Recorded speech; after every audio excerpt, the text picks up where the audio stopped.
Assalamualaikum warahmatullahi wabarakatuh. Perkenalkan, nama saya Fajar Muharyadi Syam dengan NIM 200301500043 Pejekar A 2020. Di sini saya akan menjelaskan asas pengembangan penjas di sekolah. Yang pertama, ruang lingkup materi. A. Asas pengembangan dan penetapan sasaran penjas. Meskipun secara filosofis telah dibahas kedudukan dan pentingnya pendidikan jasmani di bagian-bagian awal, bagi guru masih terdapat kesulitan untuk memutuskan pengalaman apa yang diberikan kepada siswa. Paling tidak ada dua dasar pengembangan yang harus dipertimbangkan yang akan dikemukakan di bagian ini, yaitu pertama, dasar-dasar pengembangan kurikulum dan dorongan dasar. Yang pertama, dasar-dasar pengembangan kurikulum. Ada beberapa prinsip yang menjadi landasan bagi pengembangan program pendidikan jasmani. Dawer dan Pangrazi 1992, Annarino 1980, yaitu A. Kurikulum pendidikan jasmani haruslah berorientasi kepada anak dan tingkat perkembangannya. Pemilihan kegiatan dalam penjas harus didasarkan pada tuntunan dan karakteristik anak dan dilengkapi dengan pertimbangan tentang tingkat-tingkat perkembangan mereka. Setiap anak berbeda-beda dalam hal kebutuhan. Yang B. Setiap anak berbeda-beda dalam hal kebutuhan dan kemampuan belajarnya. Setiap anak mempunyai hak untuk mencapai potensinya masing-masing, sehingga kurikulum harus memberikan kesempatan agar anak memperoleh pengalaman semacam itu. C. Anak harus dilihat sebagai manusia yang utuh. Kurikulum hendaknya bertanggung jawab dalam mengembangkan aspek-aspek yang lengkap dari anak, bukan saja keterampilan fisik dan kebugaran jasmani, tetapi mencakup keterampilan kognitif dan keterampilan sosial. 2. Dorongan dasar anak. Dorongan dasar anak adalah suatu keinginan untuk melakukan dan menghasilkan sesuatu. Semua anak memiliki perasaan seperti ini yang kemungkinan besar merupakan sifat turunan atau pengaruh lingkungan.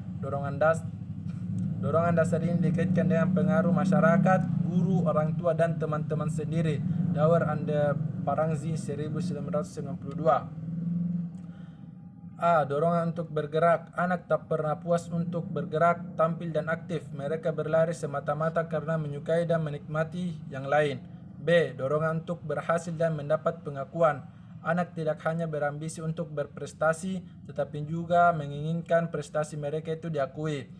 Mereka lesu ketika mendapat kritikan dan celaan. C. Dorongan untuk mendapatkan pengakuan teman dan masyarakat. Penerimaan kansel kelas adalah kebutuhan dasar manusia. Anak menginginkan diterima oleh kawan-kawannya, dihormati, dan disukai. B. Model orientasi kurikulum dalam pendidikan jasmani. Persoalan konflik antara makna pendidikan jasmani dan pendidikan olahraga perlu diselesaikan. Keduanya tidak perlu dipertentangkan. Untuk memperjelas perbedaannya, mari kita simak model kurikulum sebagai berikut. Pendidikan gerak movement education, pendidikan olahraga sport education, pendidikan petualangan adventure education, pendidikan perkembangan development education, pendidikan kebugaran fitness education, pendidikan disiplin keilmuan olahraga kinesiological studies. Yang pertama, pendidikan gerak. Pendidikan gerak movement education menekankan pendidikan lewat gerak yang mula-mula dikembangkan oleh Rudolf Laban di Inggris. Laban mengembangkan konsep-konsep gerak yang berkaitan dengan ruang dan waktu sebagai bahan untuk pengembangan gerak-gerak tari. Kedua, pendidikan olahraga. Ada kesalahpahaman bahwa pendidikan jasmani sama dengan pendidikan olahraga. Keduanya berbeda. Pendidikan jasmani lebih menekankan pada pengembangan keterampilan motorik dasar dan memperkaya perbendaharaan gerak. Pendidikan olahraga menekankan pada pembinaan keterampilan berolahraga dan menghayati nilai-nilai yang diperoleh dari kegiatan berlatih dan bertanding. Jewett 1994, Jewett 1995. Ketiga, pendidikan perkembangan. Model pendidikan perkembangan memfokuskan tujuan pendidikannya pada aktualisasi diri yang menekankan pertumbuhan pribadi dari setiap anak. Jewett 1994, 1995. 4. Pendidikan petualangan. Pendidikan petualangan adventure education dikembangkan atas dasar kebutuhan untuk mengatasi tekanan-tekanan hidup yang berat. Programnya berisi kegiatan menentang di alam bebas dan disesuaikan dengan kebutuhan para remaja untuk bertualang mengatasi risiko dan perjuangan melawan tantangan alam. Kelima, pendidikan kebugaran. Sekolah memang bisa menekankan orientasinya pada pengembangan kebugaran murid-muridnya. Program pendidikan jasmani seperti itu mengarahkan anak supaya lebih aktif berlatih di sekolah dan di luar sekolah untuk hidup sehat dan memiliki kemampuan fisik yang baik. Program ini diarahkan untuk meningkatkan kebugaran jasmani yang meliputi komponen daya tahan, kekuatan, kelentukan, kecepatan, power, dan lain-lain. Jewett 1994, Jewett 1995. 6. Kinesiological Studies. Model studi kinesiologi pada hakikatnya hampir sama dengan model pendidikan gerak dalam orientasi nilainya, tetapi menggunakan kegiatan gerak untuk mempelajari dasar-dasar disiplin gerak manusia, misalnya fisiologi, latihan, biomekanika, dan kinesiologi. Penekanan pembelajaran ini adalah pada pengembangan keterampilan memecahkan masalah, khususnya dengan menggunakan kombinasi antara pembelajaran, konsep, dan praktiknya di lapangan. C. Ruang lingkup pendidikan jasmani. Setelah dibahas tentang dasar-dasar pertimbangan sebagai pedoman untuk menyusun program pendidikan jasmani, ruang lingkup pendidikan jasmani dapat ditentukan. Namun demikian, uraian tentang ruang lingkup ini dibatasi dan sifatnya masih umum. Berdasarkan tinjauan terhadap uraian-uraian di atas, maka dapat juga bahwa program pendidikan jasmani untuk siswa SMP di Indonesia harus meliputi program-program yang meliputi 1. Keterampilan pengelolaan tubuh. Kemampuan pengelolaan tubuh merupakan kemampuan paling dasar yang dikuasai anak bersamaan dengan berkembangnya pengetahuan tentang tubuhnya. A. Kesadaran tubuh. Kesadaran tubuh menunjuk pada kemampuan untuk mengenal nama-nama bagian tubuh yang bermacam-macam, serta kemampuan untuk mengontrol setiap bagian tersebut secara terpisah. Bagian-bagian tubuh tersebut melibatkan 3 wilayah meliputi: A. Wilayah kepala, dahi, muka, pipi, alis, hidung, mulut, telinga, rahang, dagu, mata, dan rambut. B. Bagian-bagian atas, leher, bahu, dada, perut, lengan, tangan, siku, pergelangan, telapak, dan jari-jari.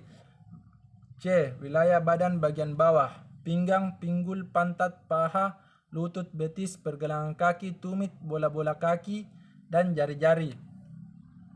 B. Kesadaran ruang. Kemampuan kesadaran ruang menunjuk pada posisi tubuh dikaitkan dengan ruang sekelilingnya. Ini merupakan dasar dalam perkembangan kemampuan gerak perseptual anak. Yang dimaksud gerak perseptual adalah gerak yang dihasilkan oleh kemampuan siswa untuk mengindra rangsangan dari menentukan gerak yang sesuai untuk menjawab rangsang itu.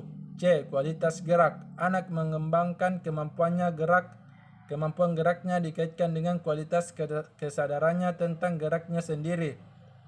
Ini sebenarnya merujuk pada tingkat penguasaan anak terhadap dirinya sendiri dikaitkan dengan ruang di luar dirinya. 2. Keterampilan dasar. Keterampilan dasar adalah bentuk keterampilan yang bermanfaat dan dibutuhkan anak dalam kehidupannya sehari-hari. Untuk kemudahan pembahasannya dalam modul ini, keterampilan dasar dibagi ke dalam 3 bagian. Pertama, keterampilan lokomotor, yaitu keterampilan yang digunakan untuk menggerakkan atau memindahkan posisi tubuh dari satu tempat ke tempat lainnya.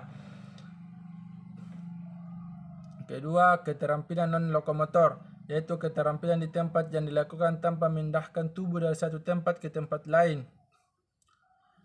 Yang ketiga, keterampilan manipulatif, yaitu keterampilan yang melibatkan kemampuan anak untuk menggunakan bagian-bagian tubuhnya seperti tangan dan kaki untuk memanipulasi benda di luar darinya. Keterampilan khusus yang terspesialisasi. Ketiga, keterampilan khusus yang terspesialisasi. Keterampilan yang terspesialisasi adalah keterampilan yang digunakan dalam berbagai cabang olahraga dan wilayah pendidikan jasmani lainnya. D. Arah pengembangan pembelajaran pendidikan jasmani.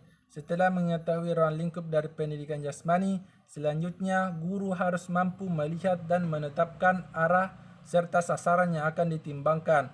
Pedoman umum tentang arah dan sasaran ini diuraikan secara garis besar dalam bentuk 5 tujuan perubahan yang harus terjadi pada anak didik. Kelima tujuan tersebut adalah sebagai berikut. 1. Murid menjadi sadar akan potensi geraknya. Pembelajaran dalam pendidikan jasmani harus mampu membangkitkan minat anak untuk menggali potensinya dalam hal gerak. Karena itu anak harus diberi dorongan untuk terus-menerus menjelajahi kemampuan-kemampuannya.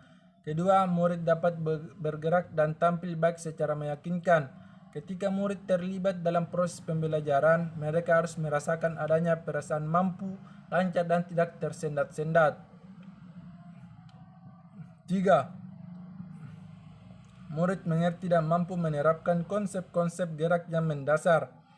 Keterampilan dalam berbagai cabang olahraga memiliki struktur tersendiri, lengkap dengan konsep dan prinsip mendasarinya. Memahami konsep itu merupakan syarat untuk menguasai keterampilan dipelajari.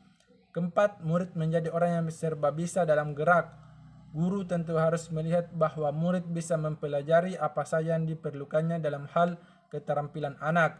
Adalah tindakan tidak bertanggung jawab jika seorang guru cenderung membatasi keterampilan yang harus dikuasai oleh murid-muridnya. 5. Murid menghargai olahraga yang menyehatkan. Proses yang ditawarkan guru penjas lewat programnya harus menyebabkan anak mencintai kegiatan pendidikan jasmani dan olahraga, serta memberikan dasar yang baik kegiatan yang sama di jenjang pendidikan berikutnya dan di masa dewasanya. Baik, itulah presentasi dari saya. Apabila ada kurangnya mohon dimaafkan. Assalamualaikum warahmatullahi wabarakatuh.